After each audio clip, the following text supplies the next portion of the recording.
बिस्मिल्लाहिर्रहमानिर्रहीम। अस्सलाम वालेकुम नाज़रीन, मैं राजा नसीर हूँ और आप देख रहे हैं RNN डिजिटल मीडिया। नाज़रीन, वो एक पंजाबी की मिसाल, एक नया कट्टा जो है वो हमारे मुल्क में खुल चुका है। आपने आज मुख्तलिफ सोशल मीडिया के प्लेटफार्म के ऊपर देखा होगा कि हाजरा खान जो साबका अदाकारा हैं, पानज़ई उनका नाम है और उनका तल्लुक़ क्वेटा से है। आज वो अपना कुछ इल्ज़ामात लेके तो मीडिया के ऊपर आ चुकी हैं और इसके साथ साथ और भी बहुत सारी चीज़ें सामने आई हैं जो कि आपके साथ रखनी इंतहाई ज़रूरी हैं।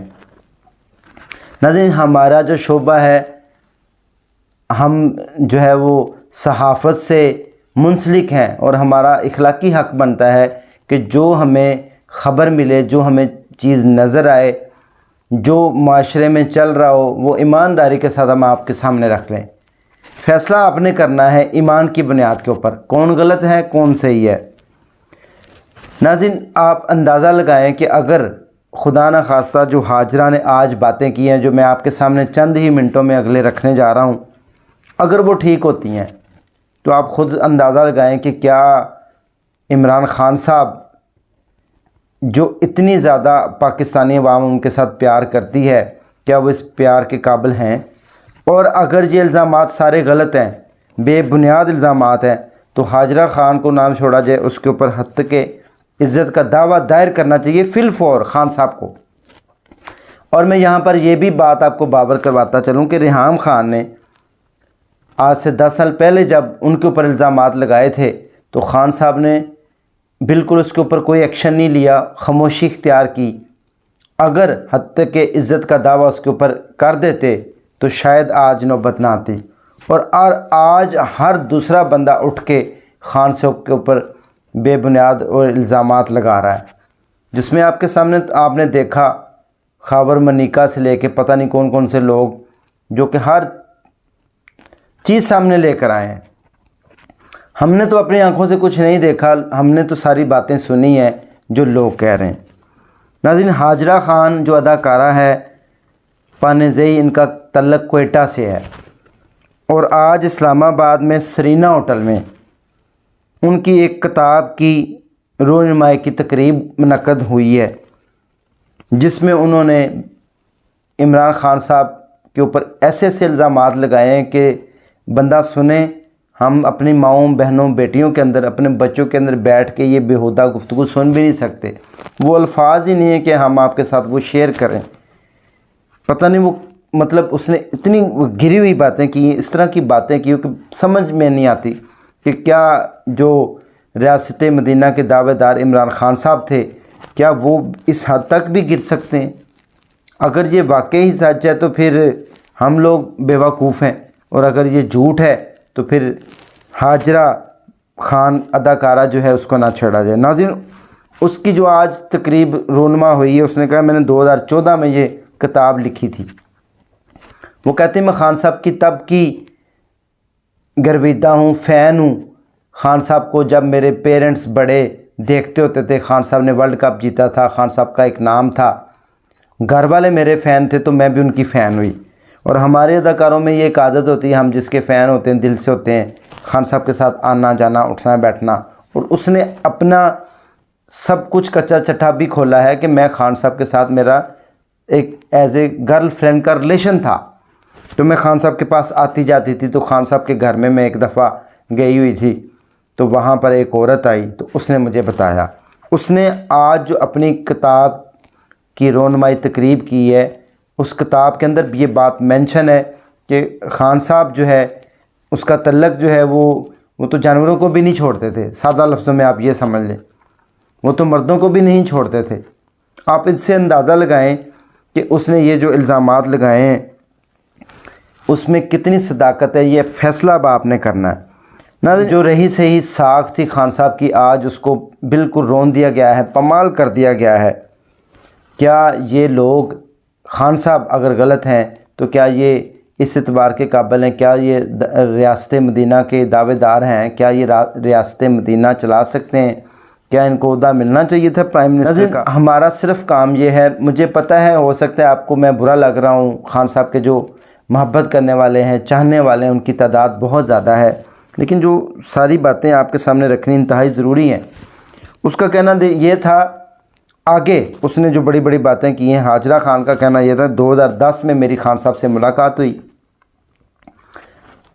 2010 के बाद जो है मैं खान साहब के साथ में आना जाना शुरू हुआ और उसके बाद उनसे अलहदगी हो गई। फिर जब उन्होंने 2014 में खान साहब की एक किताब लिखी तो खान साहब को पता चला कि ये उनके ख़िलाफ़ हो गई है, तो खान साहब ने अपना ज़ोर लगा के असर रसूख इस्तेमाल करते हुए उसको जो है वो पाकिस्तान मुल्क से मुल्क बदर करवा दिया और वो अमेरिका चली गई। वहाँ पर जाके उन्होंने ये किताब की रूनुमाई की और वहाँ पर किताब उन्होंने अपनी शाया की। उसके बाद उन्होंने कहा मुझे मौका नहीं मिला, खान साहब जो है वो अब मुझे वो मौका मिला है, मुझे नज़र आया है। तो वो जो बातें मैंने उस टाइम 2014 में उस किताब के अंदर दर्ज की थी और बाद में मैंने उनको निकाल लिया था, अब वो मैं पूरी हूबहू जो किताब मैंने पूरी उस टाइम तहरीर की थी खान साहब के बारे में, वो मैं आपके सामने रख रही हूँ। नाज़रीन, अमेज़न के ऊपर आप ये किताब जो है वो सर्च करेंगे तो आपको मिल भी जाएगी। आप इसका अंदाज़ा लगाएं, उस बुक का नाम क्या है, where the opium grow. Book का नाम क्या है, वेयर द ओपियम ग्रो, ये उस किताब का नाम है। और इसमें और भी उसने इतने इतने इल्ज़ामात लगाए हैं कि खान साहब क्या क्या नशा करते हैं, खान साहब किस तरह की हरकतें करते हैं, खान साहब का किन किन लोगों के साथ रिलेशन है, खान साहब मर्दों के साथ क्या करते हैं। मैं कहता हूँ कि वो एक से एक बात के बस वो आप ना ही नाम लें तो ज़्यादा बेहतर है। तो नाज़रीन, ये हैं हमारे हालात, ये हैं हमारे किरदार और ये है हमारा। मैं आपको सादा लफ्ज़ों में एक बात समझाना चाहता हूँ। हम भी माँओं बहनों और बेटियों वाले इज़्ज़तदार शरीफ लोग हैं। देखिए, खान साहब का बनता ही नहीं था पहली बात यह कि बुशरा बीबी से शादी करते वो, एक शादीशुदा ख़तून जिसके बच्चे हैं और जिसका शोहर मौजूद है। आपने देखा होगा जब ख़ाबर मनीका खान साहब बुशरा बीबी को उम्रा करने लेकर गए, उम्रे की अदायगी के लिए, तो ख़ाबर मनीका भी साथ था। मैं समझता हूँ कि ये बेशर्मी की वो सारी हदें थी जो पार थी। क्या क्या इल्ज़ामात नहीं लगे। अब हम उस बहस में जाएंगे तो बहुत लंबी जो है वो। खान साहब अगर ईमानदार होते, सही होते, तो इनको चाहिए नहीं था कि वो इस गंद में जो है वो इस दलदल में धंसते, वो इससे शादी ना करते, शादी के बगैर गुजारा कर लेते। लेकिन अगर चलो इन्होंने शादी करनी ही थी तो किसी ऐसी बांझ औरत से, किसी बेवा औरत से जिसके कोई सहारा ना होता, उससे शादी करते। एक पता चलता कि रियासत मदीना के वज़ीर आज़म जो हैं उन्होंने एक मिसाल कायम की है, दुनिया को पता चलता है दयानतदार वज़ीर आज़म हैं, प्राइम मिनिस्टर हैं पाकिस्तान के, तो उन्होंने ये मिसाल कायम की है, एक सुन्नत के ऊपर पूरा अमल पैरा होते। लेकिन वहाँ से सारी बातें गलत हैं जो हम सुन रहे हैं, जो हम देख रहे हैं। वो कहते हैं आँख जो देखती है लब पे आ सकता नहीं, महू हैरत हूँ कि दुनिया क्या से क्या हो गई। कि खान साहब की जो सारी तदबीरें थी, जो मुर्शद कहते थे, जो गुरु कहते थे खान साहब को, आज वही एक एक करके बंदा खान साहब को छोड़ गया है। उनके जो इंतखाबी निशान है वो भी उनसे छीन लिया गया है। एक एक बंदा उनका जो साथी करीबी होता था, जो कहता था हमारा मरना जीना हमारी रेड लाइन खान साहब है, आज वो दूर दूर तक नज़र नहीं आते। आप ज़्यादा दूर ना जाएं, शेख रशीद साहब को ही देख लें, और बहुत सारे लोग हैं। मैं अगर नाम लेना शुरू करूं तो एक से बढ़कर एक नाम हमने जो अपनी आंखों में ज़मान पार्क में हाल देखा, ये मुर्शद चौक है, ये मुर्शद खाना है, ये हमारे मुर्शद हैं, ये हमारी रेड लाइन है।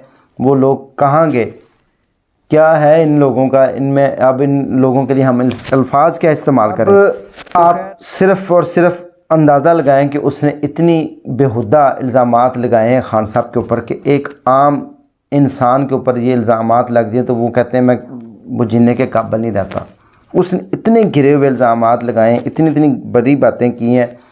सरीना होटल में आज जनाब 7-8 बजे के दरमियान उसकी किताब की रूनुमाई तकरीब हुई है और उसने ये सारी पढ़ के सुनाई और सबको बताई, और उसने कहा है कि ये आप भी पढ़ सकते हैं जो मेरी बातें हैं। मेरा तल्लक था, मैं देखती थी खान साहब को, मैं जाती थी, मैं उनसे मिलती थी और खान साहब ये सारा कुछ करते रहे हैं। तो नाज़रीन, ये थी आज की कच्चा चट्ठा जो नया सामने खुला है, नया कट्टा खुला है कि खान साहब का जो कैरियर है वो कहते हैं ना, रही सही जो साख थी वो भी ख़त्म हो गई। बिल्कुल खान साहब की इज़्ज़त को इस तरह रोम दिया गया। अब आप ख़ुद फ़ैसला करें। अगर उसने बेबुनियाद और घटिया इल्ज़ामात लगाए हैं, बहतान लगाया है, तो हाजरा खान को भी ना छोड़ा जाए। खान साहब को ख़ुद एक्शन लेना चाहिए, बल्कि ये तब एक्शन लेते तो आज कोई बंदा और जुर्रत ना करता। खान साहब ने तब भी एक्शन नहीं लिया, जिसकी वजह से आज एक नया बंदा उठ के तो नई बात कर रहा है। लिहाजा जब इंसान खामोशी इख्तियार कर लेता है तो कुछ ना कुछ उसमें गिल्टी होता है। खुद आना चाहिए, उसके ऊपर अपना रद्द-ए-अमल देना चाहिए, बताना चाहिए कि ये क्या कह रहा है और ये क्या सही है, क्या गलत है, क्या इसमें हकीकत है, क्या नहीं, क्या मेरा उसके साथ कोई तल्लक था या नहीं। और एक बंदा वो खुद मान रहा है, हाजरा ने एक एक चीज़ खुद मानी है कि मेरा तल्लक था, मैं उसकी गर्लफ्रेंड थी, मैं पसंद करती थी, मैं उनके पास जाती थी, मैं ये वो सारे बातें। तो किताब जो है वो आप ले सकते हैं, वेयर द ओपियम ग्रो किताब का नाम है, और आपको अमेज़ॉन वगैरह से भी मिल सकती है। तो अब आप अंदाज़ा लगाएं कि अब जो है हमारे जो सियासतदान हैं, हम उनके ऊपर कैसे एतबार करें, हम किसको वोट दें, किसको हम ईमानदार, किसको सादिक और अमीन कहें। और अगर ये लोगों का किरदार ये है, करैक्टर ये है, तो क्या ये लोग हमारी तकदीरें बदल सकते हैं? ये क्या हमारे इस काबिल हैं कि हमारे मुल्क को चलाएं? बाकी अल्लाह ताला हम सबको हदायत से नवाजे, आप सबकी, आपकी, मेरी, हम सब की इज़्ज़तों को महफूज फरमाए, हमें हदायत नसीब फरमाए, हमारे हाल के ऊपर रहम फरमाए। दीजिए इसी के साथ अपने मेज़बान राजा नसीर को इजाज़त, दुआ में याद रखें। नेक्स्ट टाइम दोबारा मिलेंगे। अल्लाह हाफ़िज़।